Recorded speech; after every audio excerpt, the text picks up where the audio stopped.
¿Qué tal amigos? Aquí tengo mi FZ 2.0. Tiene un sonido en el motor.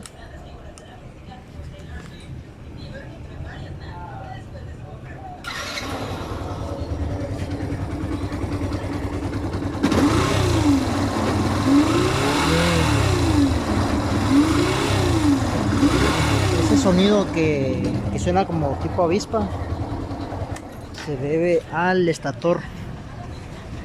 Y lo sé porque anteriormente ya tuve una de estas. Me hizo así. La tuve trayendo. Y nada más de repente se descargaba la pila. De ahí se me chingó el regulador. Y todo era debido al estator. Bueno amigos, ya desarmé. Y pues tenía toda la razón. Como verán, este de aquí, esta bobina ya está quemada. Probablemente nada más dure un poco tiempo de más y de ahí se chingue y ya de plano no sirva.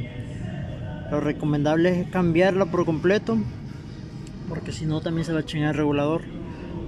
Espero haber resolvido sus dudas.